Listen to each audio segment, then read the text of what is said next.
He is changing up, Rock. He ain't the same. Kanan says you talk a lot. And then she came to the precinct. Enemies are dangerous, especially when they're family.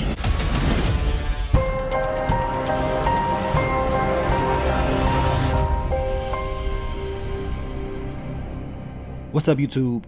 It's your boy Mark Dark, and I'm back with another video. If you're new, if you love power, go ahead and hit that subscribe button, like the video, and leave your theories, comments, everything down below. Now today, we're going to be talking about Power Book 3, Raising Kanan, Season 3, Episode 7. This is the recap. I'm going to try my best to focus on all the key points in this episode. If I miss anything, you guys let me know down below. And man, with a build-up episode, as I told you guys last night, I felt like Episode 7 was a build-up for what's to come. I believe we're about to get a crazy Episode 8. And we know Episode 8s in Power, history are always big. And we can expect another body to get dropped off. But in Episode 7, we pretty much saw all the storylines develop that much more. And you can tell something big is about to pop off. And what y'all think about Scrappy's moms? Did she get what she deserved? All I know is this. If they would have knew all the information back in Season 2, she would have been gone and Scrappy probably would still be here. But it is what it is. They both up out of here. And we know Lulu, he's about to be going through it, y'all. He's about to be going through so much. But I hope the Thomas family can pull everything together and make it out of this season okay. But we're going to hop right into it, y'all. What did we see in Episode 7? Now, the episode starts out with Paul being punked out by Ronnie. And we knew eventually this was going to happen, especially seeing how Ronnie and Kanan are doing business together. And the last thing that they want to hear is somebody going to the police or even talking about going to the boys. So had him pissing in his pants. And then your boy Famous, he walks in, he is shook, and he's like, man, I'm just trying to come and grab my stuff and get the hell up out of here. Ronnie ain't really having it. He's like, look, I heard you running your mouth a lot. Like, what's up with that? And he was pissed off that his mom misses him. He's like, look, my mom don't miss me.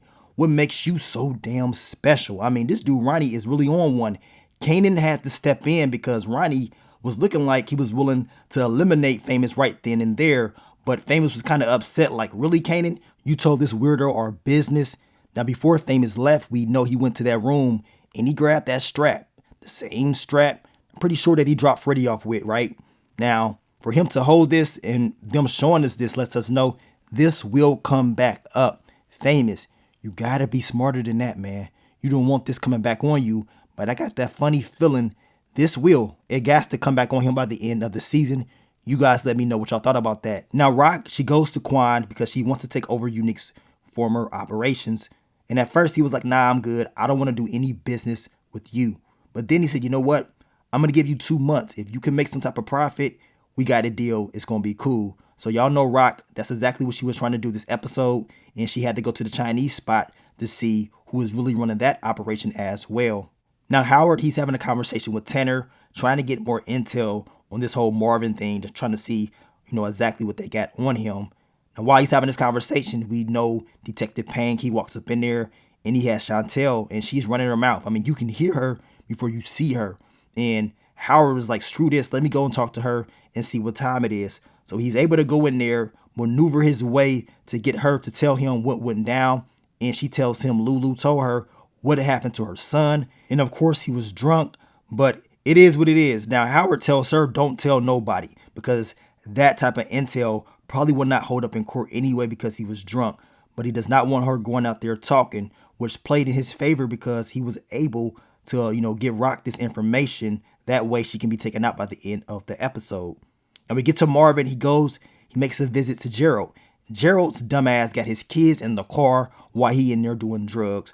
Marvin's pissed off like, man, like, dude, what are you on? Where's their, mother at? And he's like, look, their mother is the one that got me on this stuff in the first place. And she's worse to me. Haven't seen her in a year, right? So Marvin is like, look, man, you got me because you need some damn help. It ain't looking too good for you. But we know this whole storyline ain't going to end well with Gerald because he's about to mess this whole thing up with Marvin because of that story he's about to put out on Jukebox. Now, Famous finally makes it back home to his mom's. She's happy, she misses him, and hopefully things can be okay with them.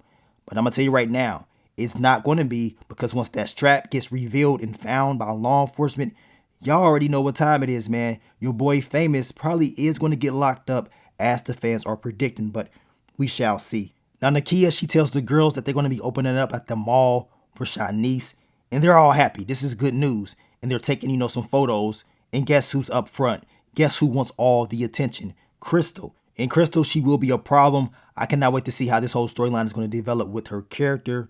We know in this episode, we seen Jukebox talking to the recruiter, and they was pretty much going over some career options. And I told you guys, Jukebox is going back and forth in her head mentally on what she really wants to do.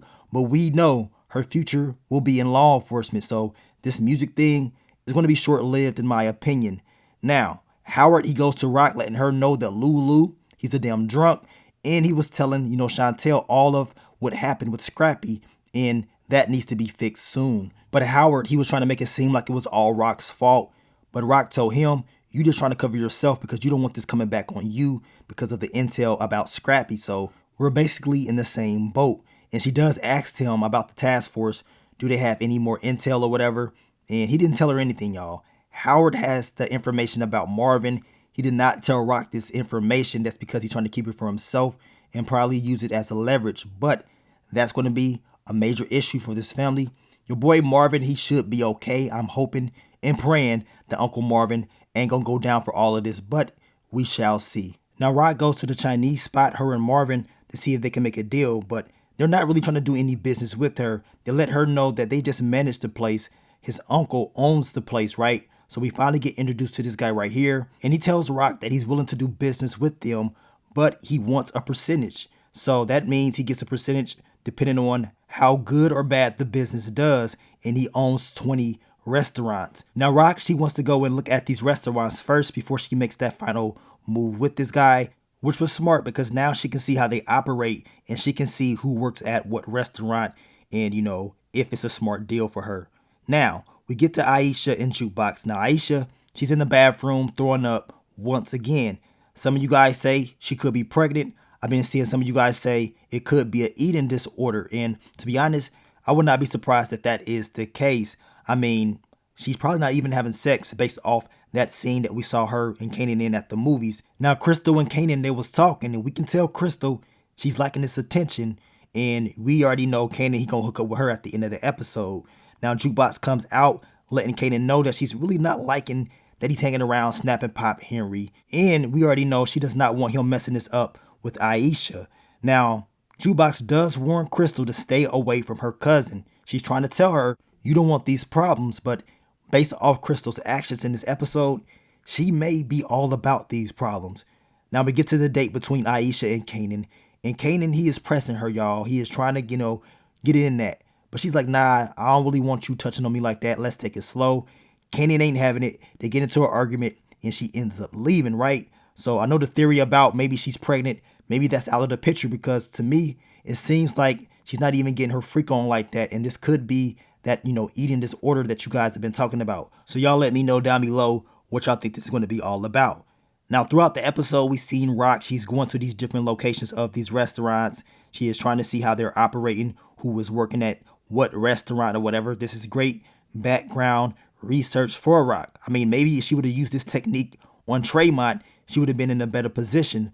But at least as of right now, she's trying to make sure she makes the right moves. She sees, the food truck and she wants to make a visit. So she goes straight to the company and she's talking to the lady. She finds out that they supply Chinese restaurants with different supplies for the restaurants. This guy comes out talking about they only supply Chinese restaurants, nobody else. So we already know what time it is. He ain't trying to do no business with her. And he says he's in business with his brother. But Rock, she didn't even sweat it. She said, okay, thank you for your time. And she just left. But I'm pretty sure she's not done yet. I want to know what Quan is going to feel about this because we know he don't like the Chinese, but he does business with them because of who? His wife. So y'all let me know how y'all think this whole storyline is going to play out. Now Marvin, he goes to Lulu and lets him know he slipped up. He heard about him telling, Chantel all the business about Scrappy. And Lulu, he was so damn drunk. He's like, man, I don't even remember going there in the first place, let alone telling her all that information. But Lulu understands that he has to fix this because he is the one that screwed all of this up. And this is probably the last thing that he wanted to do was to take out Scrappy's moms. But we all knew what time it was. We knew eventually this was going to happen. Now, we get to Ronnie and Juliana, and she is trying to get her cheeks clapped.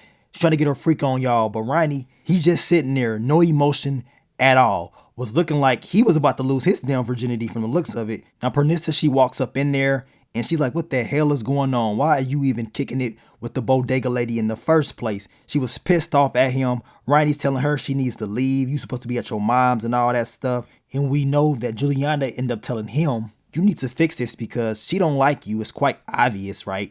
And enemies are very dangerous, especially when they're family. So once again, she's putting in that bug. The same bug she put in his head when she put out that intel about Unique, talking about if you don't like somebody, they can disappear or whatever. I had a husband before. Y'all know what I'm talking about. She know what she doing. And Ronnie, from the looks of it and what we saw in this episode, he took that advice and he took it to heart because we know he went back and he checked up on Pernissa, telling her Jerome is all she has or whatever. And he's just making sure she gets there safe. I mean, this dude is out of his mind. Pernissa, if you're smart, you team up with Rock and get him up out of here, or you might as well just leave town because he's not going to stop. Now, we get to Detective Burke's pops. He comes to the station. I believe he was still collecting some things of hers. We know Howard told him if it's anything that he needs, just let him know. And we also know that Howard is about to get transferred over to the Narcs unit, but he has to have an enhanced background check first before that happens. And I'm going to tell you right now, it's not going to end well for him. Now, we get to Detective Burke's pops. He's having a conversation with Adina about Burke. He tells her that he is sorry for how he treated her at the beginning of the season when she was trying to have that conversation with him. And we also know that Adina does not want anything to do with Howard at all. And that's the one thing that Detective Burke was obsessed with, Detective Howard. And let's just be honest, we already know what time it is. We know her dad, he ain't gonna let this go. He's already regretting all those conversations that he had with his daughter and not really believing her when she would bring up Detective Howard. And I'm pretty sure he's gonna go digging up to see if he can find some intel on Detective Howard. Now we get the Jukebox. She goes to Kanan to have a conversation with him about Aisha and what he's been doing. Of course, she has to go through Ronnie's guards and she's pissed off about that. And Kanan, he don't give a damn, right? Now Jukebox says, look, you're not going to talk to me any type of way. I know you. I know exactly who you are. You're just trying to prove that you can basically do this job, trying to prove something to your moms, and we already know what time it is. Now Ronnie, he hears the conversation and he's talking about, I can talk to her. You know what I'm saying? Kanan tells him, you're not going to do that. My family business is my business.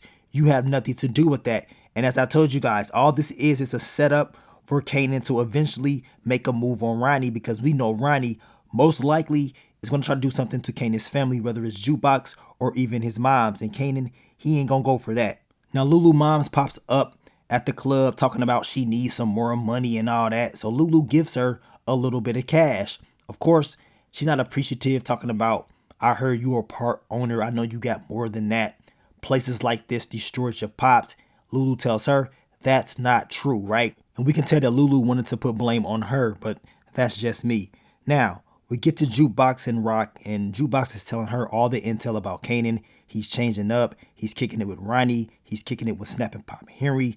And we can tell deep down inside that Rock does not like this at all. And based off that episode 8 trailer, we know Rock, she's going to go and have a conversation with those guys to see what time it is, because she be damned if Kanan kicking it with those old heads.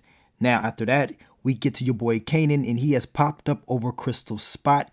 Apparently, she has called him because she wants to get her cheeks clapped, and she's very bold, right? So what's going to happen now within this whole storyline? Because Jukebox, she has already warned Crystal to stay away from her cousin, and now seeing that this is going down, y'all know it's going to cause more major issues. Now, at the end of the episode, we already knew this was going to happen. Your boy Lulu and Marvin, they go to Scrappy's mom's spot because Lulu, he has to fix this. And I'm thinking like, man, this dude is drunk. He don't even remember going to her in the first place. On top of that, can he even complete the job? I mean, he's not looking too good to me. Now, he was able to go in there, tell her, look, it is what it is. I mean, it's going to be what it's going to be. And of course, he dropped her off. But the look on her face, it was priceless. But Lulu, this is what you got to do, especially if you're going out there giving up that intel on the family. You're a liability. Based off the next episode's trailer, we know he's going to be losing his damn mind, and he just may go missing. And we also see the ghost of Scrappy in the window looking at Lulu. he is never going to get over this because deep down inside, he feels so bad that this all happened and he didn't really want to do it. But it is what it is. You're a part of the game. And sometimes you got to drop off people that you don't want to take out. So we're going to see what's next for him. Now, I want you guys to leave your theories, predictions, leave it all down below. Y'all let me know what y'all thought about episode 7. Now, this episode was shorter. We usually get longer episodes, but I believe this was the shortest episode of the season. And like I told you guys, it was more of a build up for what's to come. I truly believe we're going to see a lot of action in the last 3 episodes. Can't wait to see episode 8 because I believe Rock, she's about to drop off somebody, y'all. And that somebody just may be Juliana, because Juliana, she's been putting out a lot of intel out there, putting stuff in Ronnie's head. And then all of a sudden, Ronnie's going out there executing her game plan, taking out people that she doesn't want in the picture. And I believe now it is time for her to pay. It's time for Rock to show her, like, look, you're not in my weight class. You're not even on my level. I mean, you was at the bodega and you was all scary acting when your last boy was tearing you up. You didn't look too good then, but now all of a sudden you like a queen pin. Like, come on, let's get real. Juliana, your days are numbered. I can't wait to see episode 8 to see if Rock does execute that game plan and gets her up out of here, because I'm pretty sure we all ready to be smoking on that Juliana pack. Now, I want to thank you guys once again for all the love, all the support. I will catch y'all this weekend for that What to Expect video for episode 8. And we're going to go over different fan theories and predictions for these characters. And once again, I'm sorry for my voice. As I told you guys last night, I caught a cold. So I'm getting over it. I'm still going to put out that work for you guys. I had more videos that I wanted to drop, but I had to save my voice for this particular video right here. But more, content will be dropping over the weekend. But I want to thank you guys once again for all the love, all the support, and I will catch y'all on the next one. But let me get up on out of here, man. It's your boy Mark Dark. I'm out. Peace.